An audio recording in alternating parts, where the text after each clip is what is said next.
학점은행제는 김영삼 정부부터 이어져온 신뢰할 수 있는 제도로 누구나 학습에 뜻이 있다면 학위를 딸 수 있게 도와주는 제도입니다. 학점을 차곡차곡 쌓아서 일정 이상의 학점이 모였을 때 전문대 졸업이나 대학교 졸업과 같은 학력을 얻게 되는 제도입니다. 학점은행제 플래너는 교육원에 소속된 사람으로 학습자들의 학위 과정에 도움을 주는 사람입니다. 근데 도움은커녕 학습자들의 앞길을 막는 사람들이 꽤 많습니다. 잘못된 과목이나 중복 과목을 수강시키고 수강 신청 후에 연락이 두절되는 경우가 많습니다. 그래서 플래너한테 사기를 당했다거나 플래너를 고소했다는 글들을 심심치 않게 볼 수 있습니다. 플래너의 잘못된 플랜 설계 때문에 정신적, 금전적으로 손해보는 분들이 꽤 있습니다. 이건 유튜브나 네이버에 학점은행제를 검색해보면 수많은 광고들이 있습니다. 검색해보면 정확한 정보는 알 수 없고 똑같은 내용을 복붙 도배하면서 상담을 요구하는데 땡땡쌤, 땡땡 멘토 이 사람들이 학점은행제 플래너입니다. 보통은 10명 중에 8명은 사기꾼입니다. 첫 상담 시에는 답변이 굉장히 빨리 오는데 수강 신청 전이라서 그렇습니다. 처음에는 간이고 쓸개도 줄 것처럼 잘해주지만 수강 신청이 끝난 이후에는 연락이 급격하게 느려집니다. 뭐 하나 물어보고 답변을 받으려면 하루 종일 걸립니다. 오래 기다려서 답변이 왔는데도 애들러 말하는 경우가 태반입니다. 이런 사람들한테 신청을 하게 되면 비용과 시간만 날리는 꼴입니다. 플래너 중에 경력도 오래되고 학점은행제를 직접 해본 사람들도 있는데 직접 해봤기 때문에 더 잘 알려줄 수밖에 없습니다. 당연히 플래너마다 역량이 다르기에 학습자 본인에게 더 도움을 줄 수 있는 사람을 찾아야 되고 책임감이 있는 사람을 찾아야 합니다. 만약 그런 사람을 알고 싶다면 지금 저한테 바로 상담 주시면 됩니다.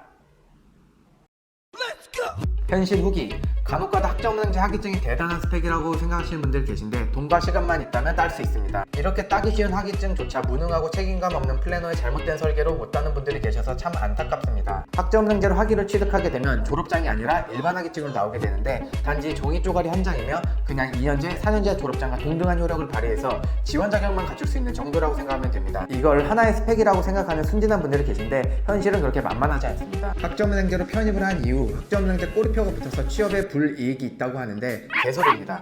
편입을 한 이유가 더 중요한 거고 아무것도 안 하고 있는 여러분의 현 상황이 더 불이익입니다. 학점은행제 이용자 학점은행제를 이용하는 사람들은 다양한데 원래 학점은행제는 대학교를 가지 못한 어르신분들을 대상으로 한 교육제도로 시작했지만 지금은 편입, 사기취득, 대학원, 국가자격증을 준비하는 분들이 많아지면서 학습 연령대가 점점 다양해졌습니다. 심지어 연예인들조차 학점은행제를 하는 사람들이 있는데 대표적으로는 EXID 한이도 학점은행제를 통해 심리학사 과정을 진행했고 배우 박혜진도 연기예술 학사학위를 땄습니다. 대학교랑 비교한다면 이수하는 난이도는 너무나도 쉽습니다. 컴퓨터도 못 다루셨던 50대 학습자분이 8, 90점대로 수업을 이수하신 걸 보면 얼마나 쉬운지 감이 올 겁니다. 최소한의 시간만 투자한다면 누구나 학점은행제 수업 이수할 수 있습니다. 편입 학점은행제를 통해 편입을 준비한 학생들이 꽤 많습니다. 기본적으로 편입에는 지원 자격이 있는데 대학교를 다니고 있거나 졸업을 한 상태여야 합니다. 여기에 충족되지 못한 학생들이 학점은행제로 학위를 따서 지원 자격을 갖추는 거고 학점은행제는 학점제도라서 고졸 기준으로 1년이면 일반 편입, 1년 반에서 최대 2년이면 학사 편입까지도 가능합니다. 학점은행제로 편입을 준비했을 때 가장 유리한 점은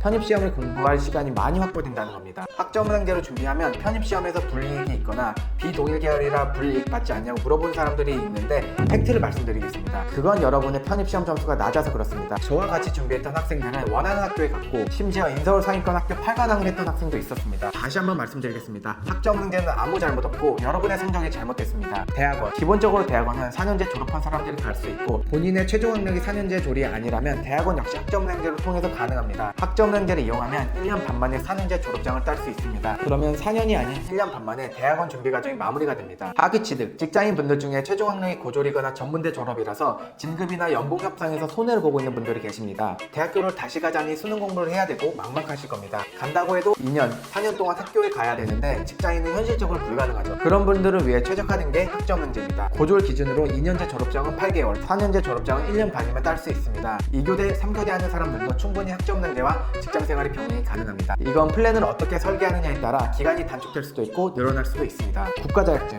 학점은행제를 통해 가장 많이 따는 자격증은 산업기사, 기사, 사회복지사 2급, 보육교사 2급인데 산업기사와 기사는 학점은행제로 응시 자격을 갖출 수 있는 거고 내가 응시하려는 종목과 관련된 전공 수업을 듣는 게 아니라 단순히 학점만 따면 응시 자격이 됩니다. 반대로 사회복지사 2급과 보육교사 2급은 관련 과목을 이수하여 자격증을 발급하면 됩니다. 이것 말고도 학점은행제로 딸 수 있는 자격증은 평생교육사, 한국어교원, 청소년 지도사 등등이 있습니다. 만약 이 영상을 끝까지 시청하신 분들 중에 학점은행제를 알아보고 있고 검증된 플래너를 찾고 있다면 가시TV 풀친으로 상담 요청을 남겨주세요. 적어도 호구소리는 안 듣게 될 겁니다. 학점은행제를 진행하는 모든 분들의 과정을 응원합니다.